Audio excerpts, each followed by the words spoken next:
కేంద్ర రాష్ట్ర ప్రభుత్వాలకు సుప్రీంకోర్టు నోటీసులు జారీ చేసింది. రాష్ట్రపతి గవర్నర్లు 3 నెలల్లో బిల్లులు ఆమోదించాలని, లేకపోతే బిల్లులు ఆమోదించినట్టుగానే భావించాలన్న సుప్రీంకోర్టు స్పష్టం చేసింది. అయితే బిల్లుల ఆమోదంపై రాష్ట్రపతి గవర్నర్లకు కాల పరిమితి విధించడంపై రాష్ట్రపతి ముర్ము రిఫరెన్స్ కోరారు. ఈ కేసుపై తదుపరి విచారణను సుప్రీంకోర్టు ఈ నెల 29కి వాయిదా వేసింది.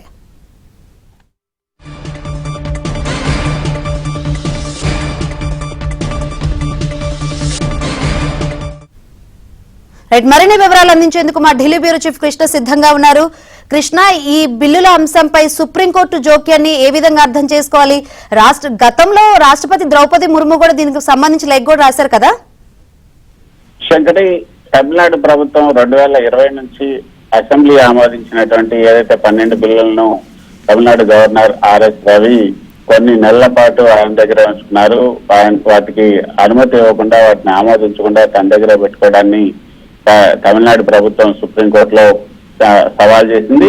దానికి సంబంధించి జస్టిస్ పార్థివాలా నేతృత్వంలోని ధర్మాసనం ఇచ్చినటువంటి తీర్పులో 1 నెలలోపు గవర్నర్ నిర్ణయం తీసుకోవాలి. ఆ తర్వాత గవర్నర్ పంపినటువంటి బిల్లులను రాష్ట్రపతికి పంపినప్పుడు రాష్ట్రపతి 3 నెలల్లోగా దానిపైన నిర్ణయం తీసుకోవాలంటూ ఒక గడువు విధిస్తూ ఒక తీర్పును ఇవ్వడం జరిగింది.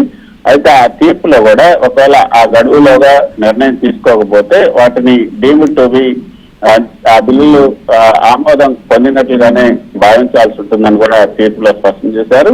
అయితే ఈ తీర్పుకు సంబంధించి రాష్ట్రపతి ద్రౌపది ముర్ము రాజ్యాంగంలోని ఆర్టికల్ 143 ప్రకారం ఒక 14 ప్రశ్నలతో కూడినటువంటి ఒక లేఖను సుప్రీంకోర్టుకు పంపారు. ఆ 14 ప్రశ్నల్లో ముఖ్యమైనటువంటి గవర్నర్ కి ఆర్టికల్ 200 ప్రకారం గవర్నర్ కు ఉన్నటువంటి అధికారాలు ఏంటి, గవర్నర్ నిర్ణయాలను విచారించదగినవా, గవర్నర్ రాష్ట్రపతి నిర్ణయాలకు కోర్టు ఈ విధంగా గడువు విధించవచ్చా, సుప్రీంకోర్టు అడ్వైజరీ జ్యూరిస్డిక్షన్ ఆర్టికల్ 143ని ఎలా ఉపయోగించుకోవాలి, బిల్లు ఏదైతే ఆర్టికల్ 142 ప్రకారంగా గవర్నర్ రాష్ట్రపతి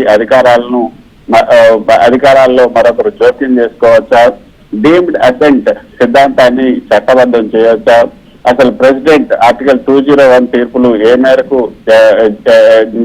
ఈ యొక్క జ్యుడిషియల్ రివ్యూకి నిలబడతాయి అన్న అంశాలన్నిటితో మొత్తం 14 ప్రశ్నలతో ఒక లేఖ రాశారు. దానికి సంబంధించే ఈ రోజు జస్టిస్ సిజై నేతృత్వంలోని ధర్మాసనం ఈ యొక్క సిజై నేతృత్వంలో 5 సభ్యులతో కూడినటువంటి రాజ్యాంగ ధర్మాసనం ఈ రోజు సమావేశమైంది. సో రాష్ట్రపతికి సంబంధించినటువంటి గడువుకు సంబంధించినటువంటి అంశం ఒక రాష్ట్రానికి సంబంధించినటువంటి అంశం కాదు కాబట్టి అన్ని రాష్ట్రాలకి ఇది విడివడి ఉంది కాబట్టి అన్ని రాష్ట్రాలు కేంద్ర ప్రభుత్వం దీనికి సంబంధించి అభిప్రాయం వ్యక్తం చేయాలంటూ కేంద్రానికి రాష్ట్ర ప్రభుత్వాలన్నిటికీ కూడా నోటీసులు జారీ చేసింది.